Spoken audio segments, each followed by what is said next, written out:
क्या कोई देश सिर्फ 15 साल में दुनिया की प्रतिस्पर्धात्मक रैंकिंग में 25 पायदान की छलांग लगा सकता है? भारत ने यह कर दिखाया है। साल 2010 में भारत वैश्विक प्रतिस्पर्धात्मकता के मामले में 82वें स्थान पर था, लेकिन लगातार आर्थिक सुधारों, बेहतर कारोबारी माहौल और मजबूत डिजिटल ढांचे की बदौलत आज भारत 57वें स्थान पर पहुंच चुका है। यह सिर्फ एक रैंकिंग ही नहीं, बल्कि बदलती भारतीय अर्थव्यवस्था की कहानी है। आज भारत दुनिया की सबसे तेजी से बढ़ती प्रमुख अर्थव्यवस्थाओं में शामिल है और वैश्विक निवेशकों के लिए एक भरोसेमंद गंतव्य बनकर उभरा है। यानी 82वें से 57वें तक स्थान तक का यह सफर सिर्फ आंकड़ों की छलांग नहीं, बल्कि सुधार, विश्वास और नए भारत की विकास यात्रा का प्रतीक है।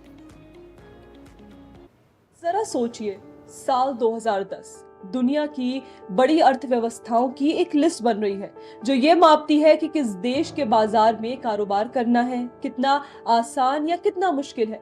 इस लिस्ट में भारत का नंबर आता है 82वां, यानी 100 से भी कम देशों की गिनती में भारत लगभग आखिरी पायदानों के करीब खड़ा है। अब सीन बदला, 13 साल आगे बढ़ते हैं। साल 2023, वही लिस्ट, वही पैमाना, लेकिन इस बार भारत का नाम आता है 97वें नंबर पर, यानी सीधे 25 पायदान की छलांग। यह कोई फिल्मी कहानी नहीं, बल्कि एक ताजा रिपोर्ट का सच है जिसने दुनिया भर के अर्थशास्त्रियों और नीति निर्माताओं का ध्यान खींचा है। तो आखिर यह छलांग लगी कैसे? कौन से फैसले, कौन से कानून और कौन सी नीतियां इसके पीछे रही?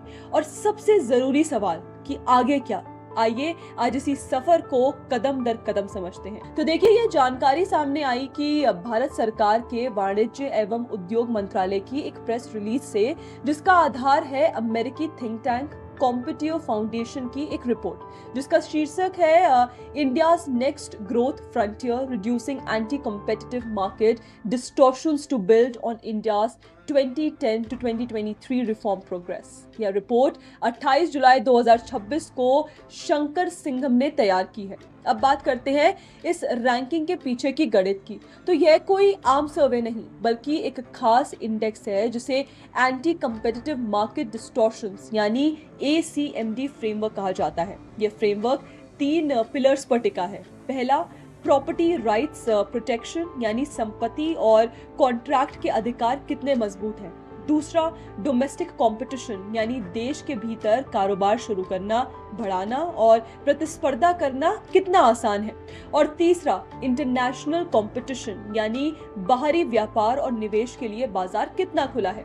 तो इस मैथमेटिकल मॉडल को सिंघम रैंगन ब्रैडली यानी SRB मॉडल कहा जाता है, जो हर पिलर के स्कोर को GDP पर कैपिटा से जोड़कर आंकड़े निकालता है। अब सवाल उठता है कि आखिर ये सुधार आया कहां से?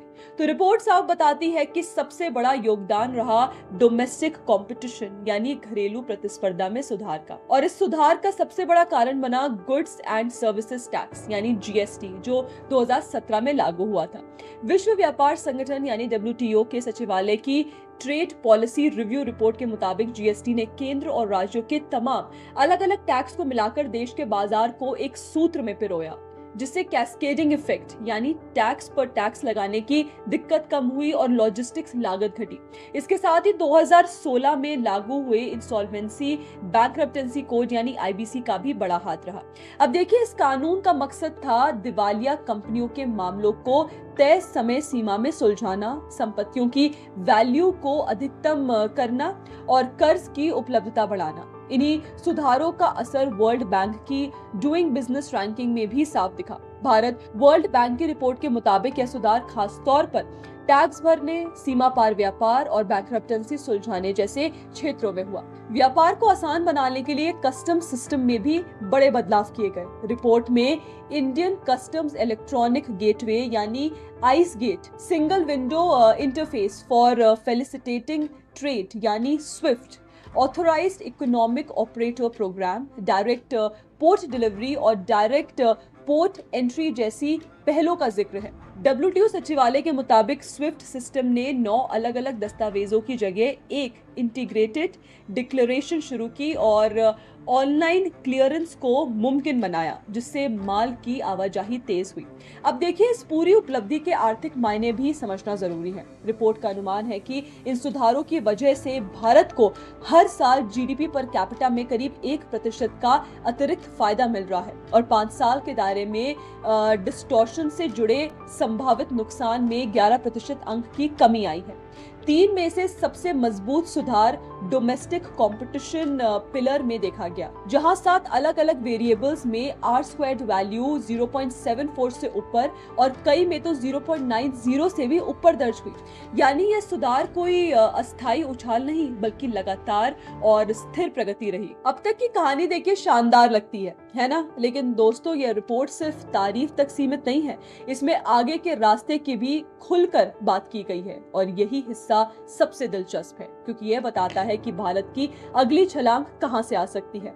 तो सबसे पहले बात करते हैं विदेशी व्यापार से जुड़ी चुनौतियों की। तो रिपोर्ट के मुताबिक 2025 में यूरोपीय संघ और भारत के बीच वस्तुओं का व्यापार 118 अरब यूरो का रहा, जो भारत के कुल व्यापार का 11.1% है और यूरोपीय संघ भारत का तीसरा सबसे बड़ा ट्रेडिंग पार्टनर है। 27 जनवरी 2026 को EU India free trade agreement पर बातचीत पूरी हो चुकी है, जिसमें यूरोपीय आयोग के मुताबिक 90% से ज्यादा टैरिफ खत्म या कम होंगे। लेकिन रिपोर्ट आगाह करती है कि टैरिफ कम होने के बावजूद सैनिटरी और फाइटोसैनिटरी नियम यानी खाद्य सुरक्षा मानक, तकनीकी बैरियर, पैरासाइट रेसिड्यू लिमिट और कार्बन बॉर्डर एडजस्टमेंट मैकेनिज्म जैसे गैर टैरिफ अवरोध अब भी इंडियन एक्सपोर्टर्स के लिए असली चुनौती बने रह सकते हैं। देखिए, WTO के डेटा के मुताबिक भारत उन देशों में शामिल है जिन्होंने यूरोपीय संघ के पैरासाइट मैकेनिज्म रेसिड्यू लेवल्स नियमों पर आपत्ति जताई है और इस मुद्दे पर America, Brazil, Canada, Australia, New Zealand जैसे कई देश भी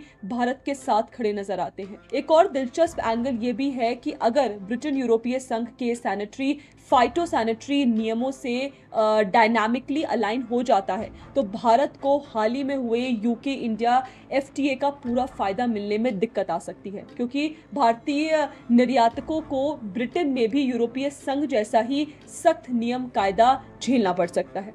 अब देखिए, ब्रिटेन की ग्रोथ कमीशन का अनुमान है कि इस तरह के अलाइनमेंट से ब्रिटेन अर्थव्यवस्था को करीब 15 अरब पाउंड का नुकसान हो सकता है। अब बात करते हैं विदेशी निवेश से जुड़े नियमों की, जो शायद सबसे व्यवहारिक और आम आदमी से जुड़ा पहलू है। रिपोर्ट बताती है कि भारत में ई-कॉमर्स के मार्केट प्लेस मॉडल में 100% तक ऑटोमेटिक रूट से विदेशी निवेश की इजाजत है, लेकिन इन्वेंट्री बेस्ड मॉडल में सीधे विदेशी निवेश की अनुमति नहीं है। इसी तरह मल्टी ब्रॉड रिटेल में विदेशी निवेश की सीमा गवर्नमेंट रूट के तहत 51% तय है। साथ ही कम से कम $100 मिलियन का निवेश, बैंक एंड इंफ्रास्ट्रक्चर में 50% हिस्सेदारी और 30% खरीद भारतीय लघु उद्योगों से करने जैसी शर्तें भी लागू हैं। मीडिया सेक्टर में समाचार और करंट अफेयर से जुड़े प्रकाशनों में विदेशी निवेश की सीमा 26% है। सिविल एविएशन में यह सीमा 49%, ऑटोमेटिक रूट तक है और डिफेंस सेक्टर में यह 74% तक जाती है।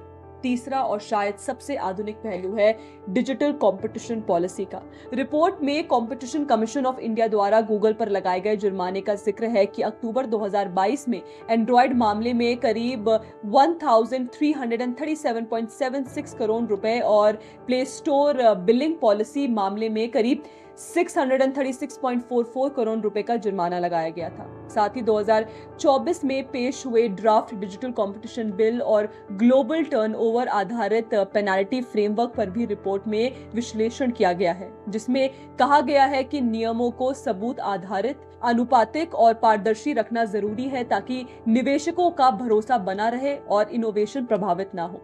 अब सबसे बड़ा आंकड़ा जो पूरी रिपोर्ट का सार कहा जा सकता है, कॉम्पिटिटिव फाउंडेशन का अनुमान है कि विदेशी निवेश से जुड़ी बंदिशें और कंपटीशन पॉलिसी में मौजूद यह असंतुलन मिलाकर अगले 5 साल में भारतीय अर्थव्यवस्था को करीब 173.6 अरब डॉलर यानी जीडीपी के करीब 4.2% के बराबर संभावित नुकसान पहुंचा सकता है। अब इसमें से करीब 127.2 अरब डॉलर विदेशी निवेश प्रतिबंधों से जुड़ा अनुमान है और करीब 46.4 अरब डॉलर कंपटीशन पॉलिसी ड्रिफ्ट से जुड़ा अनुमान है। ध्यान देने वाली बात यह है कि रिपोर्ट खुद कहती है कि यह नुकसान सबसे पहले भारत को ही उठाना पड़ता है, क्योंकि निवेश, प्रतिस्पर्धा और तकनीक के प्रसार में रुकावट सीधे घरेलू उत्पादकता को प्रभावित करती है। तो दोस्तों, कुल मिलाकर तस्वीर कुछ इस तरह बनती है। भारत ने पिछले 1.5 दशक में जो सुधार किए हैं, चाहे वह जीएसटी हो, आईबीसी हो या ट्रेड फैसिलिटेशन के कदम, और ये भारत की आर्थिक नीति की एक बड़ी और भरोसेमंद उपलब्धि मानी जा रही है। साथ ही रिपोर्ट ये भी बताती है कि आगे के रिफॉर्म्स के जरिए, चाहे वह रिटेल ई कॉमर्स के नियमों की समीक्षा हो, विदेशी निवेश के दायरे को बढ़ाना हो या डिजिटल कंपटीशन पॉलिसी को और संतुलित बनाना हो, भारत के पास अपनी विकास दर को और तेज करने का एक बहुत बड़ा अवसर अभी भी मौजूद है। यानी कहानी अभी खत्म नहीं हुई, बल्कि रिपोर्ट के मुताबिक असली फ्रंटियर अभी आना बाकी है।